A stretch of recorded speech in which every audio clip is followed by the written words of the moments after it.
సరే, ఇవాళ మనం ఒక బిజినెస్ కథ గురించి తెలుసుకోబోతున్నాం. కానీ ఇది ఏదో ఆఫీస్ రూంలో పుట్టిన కథ కాదు, ఒక రైతు పొలంలో మొలకెత్తిన కథ. మనం మాట్లాడుకోబోయేది కేఎల్ న్యాచురల్ ప్రొడక్ట్స్ గురించి. ఈ కథకు హీరో ఒక రైతు. ఇప్పుడు మనం వాడుతున్న ఆధునిక వ్యవసాయం వెనకున్న చేదు నిజాల్ని, దానివల్ల జరిగే నష్టాన్ని తన కళ్లతో చూసిన వ్యక్తి ఈ ప్రయాణాన్ని ప్రారంభించారు. అసలు ఈ ఆలోచన ఎందుకొచ్చింది? ఈ ప్రయాణం ఎందుకు మొదలైంది? ఆ మూలాల్లోకి వెళ్దాం పదండి. లక్ష్యం చాలా స్పష్టంగా ఉంది. మన సమాజంలో ప్రతి ఒక్కరికీ కెమికల్స్ లేని స్వచ్ఛమైన, ఆరోగ్యకరమైన ఆహారం అందించాలి. ఈ ఆలోచనకు బీజం ఎక్కడ పడిందంటే, స్వయంగా ఒక రైతు ఈ రసాయనాలతో కూడిన వ్యవసాయం వల్ల మనుషులపై, పర్యావరణంపై ఎలాంటి చెడు ప్రభావాలు పడుతున్నాయో గమనించినప్పుడు. అయితే ఈ వ్యవస్థాపకుడిని అంతగా కదిలించిన ఆ సమస్య ఏంటి? అంత స్పష్టంగా ఆయన ఏం గమనించారు? ఇదంతా ఒక గొలుసుకట్టు చర్యలాంటిది. ఈ ప్రమాదకరమైన గొలుసు మొదలయ్యేది నేలలో. ఈ కెమికల్స్ ముందుగా భూమి సారాన్ని చంపేస్తాయి. ఆ తర్వాత అదే నేలలో పండిన ఆహారం ద్వారా మన శరీరంలోకి చేరతాయి. చివరికేమవుతుంది? మన ఆరోగ్యాన్నే దెబ్బతీస్తాయి. ఇది ఎవరో చెప్పిన మాట కాదు, ఒక రైతు స్వయంగా అనుభవించి కళ్లారా చూసిన వాస్తవం.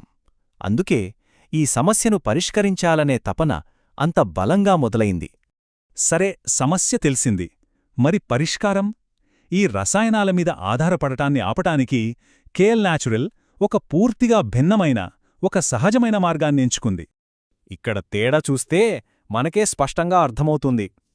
ఒకవైపు కృత్రిమ రసాయనాలతో నేలసారం కోల్పోతుంటే, మరోవైపు ప్రకృతి ఫార్మింగ్తో నేల మళ్లీ జీవం పోసుకుంటోంది. అంతిమంగా మనకు హానిచేసే ఆహారం బదులు పోషకాలతో నిండిన ఆహారం లభిస్తుంది.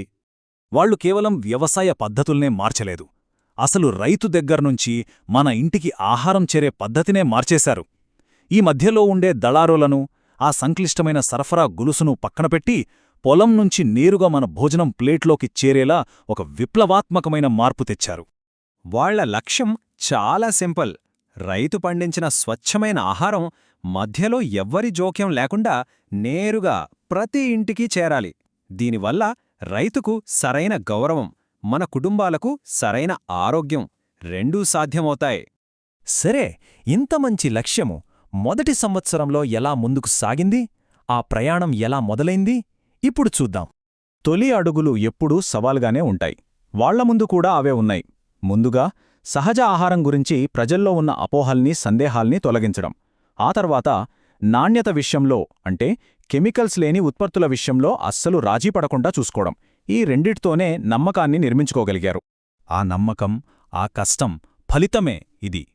దేశీ వరి వంగడాల నుంచి మన తాత ముత్తాతలు తిన్న చిరుధాన్యాల వరకు ఇలా ఎన్నో సహజమైన నిత్యావసరాలతో ఒక పెద్ద పర్యావరణ వ్యవస్థే ఏర్పడింది. వాళ్ల ఉత్పత్తులు జాబితా చూస్తేనే అర్థమవుతుంది. వాళ్ల ఉద్దేశం కేవలం వ్యాపారం చేయడం కాదు, మన పాత, పోషకాలతో నిండిన ఆహారపు అలవాట్లను తిరిగి మన జీవితాల్లోకి తీసుకురావాలనేదే వాళ్ల లక్ష్యం. సో ఇక్కడ మనం అర్థం చేసుకోవాల్సిన కీలకమైన విషయం ఒకటుంది. కేఎల్ న్యాచురల్ నుంచి మనమేదైనా కొన్నామంటే అది కేవలం ఒక వస్తువును కొన్నట్టు కాదు, ఒకేసారి 3 సమస్యలకు పరిష్కారం చూపిస్తున్నాం. 1. రైతుకు అండగా నిలుస్తున్నాం. 2. మన ఆరోగ్యాన్ని కాపాడుకుంటున్నాం. 3. మనం బతుకుతున్న ఈ భూమిని పునరుద్ధరిస్తున్నాం. మొదటి సంవత్సరం ఒక బలమైన పునాది వేసింది. మరి దీనిపైన ఎలాంటి భవిష్యత్తును నిర్మించబోతున్నారు? వాళ్ల ప్రణాళికలేంటో ఇప్పుడు చూద్దాం. వాళ్ల ముందున్న రోడ్ మ్యాప్లో 3 ముఖ్యమైన దారులు కనిపిస్తున్నాయి. 1. మరిన్ని సహజ ఉత్పత్తులను అందుబాటులోకి తేవడం. 2. ఇంకా ఎక్కువ మంది రైతులతో కలిసి పనిచేయడం. 3. ఆరోగ్యకరమైన ఆహారం గురించి ప్రజల్లో మరింత అవగాహన కల్పించడం. వాళ్ల బలం కేవలం వాళ్లు పండించే పంటలో లేదు, వాళ్లను నమ్మిన వినియోగదారులు, వాళ్లతో కలిసి పనిచేస్తున్న రైతులు, అండగా నిలబడిన కుటుంబం, వీళ్లందరి సమూహమే వాళ్ల అసలైన బలం. కేఎల్ న్యాచురల్ కథ మనందర్నీ ఒక ప్రశ్న అడుగుతోంది.